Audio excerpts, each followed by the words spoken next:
এই সভ্য সমাজ তোমরা ভেবে দেখেছো কি? আমাদেরও প্রাণ আছে, আমরাও তোমাদের মতো আনন্দে হাসি আর দুঃখে কাঁদি। আমরাই তো অনন্তকাল ধরে এই পৃথিবীকে বাসযোগ্য করে রেখেছি, সে কথা কি তোমরা অস্বীকার করো? এই ক্যাপিটালিজমের যুগে একদিকে বড় বড় কারখানার রাশি রাশি মরণদায়ী গ্যাস দিয়ে পৃথিবীকে আবৃত করে ফেলেছে। হ্যাঁ, আমাদেরই বন ও বন্য প্রাণী আবার সেই জীবনদায়ী বাতাসকে পরিশুদ্ধ করে তুলেছে শুধু তোমাদের জন্যই। আর শেষে তোমরাই কিনা আমাদের আগুনে জ্বালিয়ে পুড়িয়ে ছারখার করছো। শুধু ভেবো না আমরাই জ্বলছি, কারণ আমরাই তোমাদের ভবিষ্যৎ। বলি, হে সভ্য সমাজ, গাছ থাকতে গাছের মর্ম বোঝো। এমনই শিরোনাম দিয়ে অবাঞ্ছিত আগুনের হাত থেকে বন ও বন্য প্রাণী সংরক্ষণ শিবির দিয়ে নজির গড়লেন পশ্চিম মেদিনীপুর জেলার হুমগড় ফরেস্ট রেঞ্জ অফিসের পার্শ্ববর্তী এলাকা।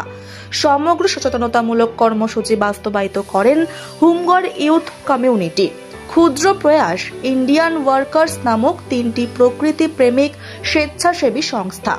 সমগ্র কর্মসূচি অনুষ্ঠিত হয় 16 মার্চ 2025 রবিবার জঙ্গলমহলের হুমগড়ের বিস্তীর্ণ এলাকায়। আমরা বেশ কিছু বছর দেখছি হুমগড়ের বেশ কিছু এলাকাতে বা জঙ্গলে প্রায়শই আগুন লেগে যায়, বিশেষ করে গ্রীষ্মকালে। কেউ বা কারা অসৎ ব্যক্তি এই কাজ করছে বলে মনে হয়। আপনি একজন বনাধিকারী কর্মী হিসাবে আপনি কি বলবেন এই সাধারণ মানুষের উদ্দেশ্যে? নমস্কার, আমি সুমন সেন। আমি এখানে আমাদের ইন্ডিয়ান ওয়ার্কার্স এবং ক্ষুদ্র প্রয়াস এবং হুমগড় ইউথ কমিউনিটিকে অনেক ধন্যবাদ জানাই যে ওনারা জঙ্গলে সচেতনতা এবং জঙ্গলে যে আগুন লাগছে এই জন্য মানুষকে সচেতন করার জন্য একটা র্যালি করছেন। আমি বিগত মানুষকে এটাই জানাবো যে জঙ্গল সম্বন্ধে একটু সচেতন হন। হুমগড়বাসীকে এটাই জানাবো, জঙ্গল সম্বন্ধে একটু সচেতন হন।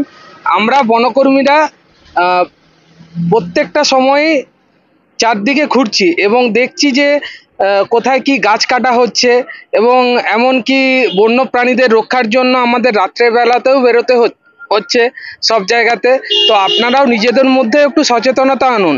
বিশেষ করে এই গ্রীষ্মকালে মানে প্রচণ্ড দাবদাহে বেশিরভাগ মানুষই যখন এই বিশুদ্ধ অক্সিজেন নিতে পাচ্ছে না, ঠিক আছে, এই জঙ্গলে আগুন ধরানোর কারণে।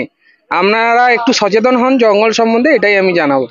আর জঙ্গলে যদি আগুন লাগাতে গিয়ে যদি কেউ ধরা পড়েন তো সেক্ষেত্রে 1972 আইন অনুযায়ী 25 থেকে 1 লাখ টাকা পর্যন্ত জরিমানা এবং যাবজ্জীবন কারাদণ্ড হতে পারে। তো সবাই একটু সচেতন থাকুন। আমরা যদি কাউকে হাতে নাতে ধরি তো সেক্ষেত্রে খুবই অসুবিধা আছে। স্যার, আপনার নাম? আমার নাম সুমন সেন, আমি একজন হুমগড় বনাঞ্চলের বনকর্মী। আপনি একজন শিক্ষক হিসেবে কিভাবে এই বন জঙ্গলকে যে পুড়িয়ে দেওয়া হচ্ছে কিছু অসৎ মানুষ, কিভাবে দেখছেন? আসলে এই বন যে বা জঙ্গল বা গাছ সমাজ গড়তে যে কতটা উপকারী বা গাছের যে কতটা গুরুত্ব, আজ গাছের জন্য এই পৃথিবীর ভারসাম্য রক্ষা আছে।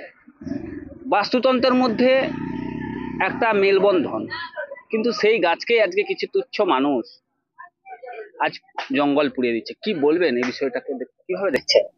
দেখুন, আমরা এর কথা বলবো যে অন্ততপক্ষে আমরা সকলেই জানি যে জঙ্গল বা গাছ এটাই আমাদের ফুসফুস।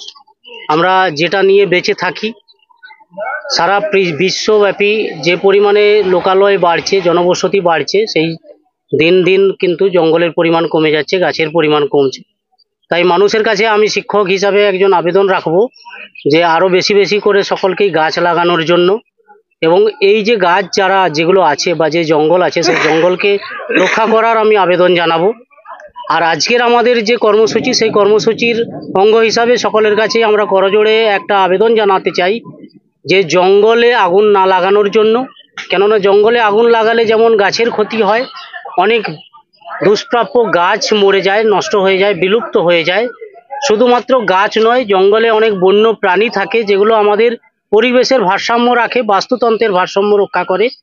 এগুলো আমাদের কিন্তু বিলুপ্ত হতে চলেছে।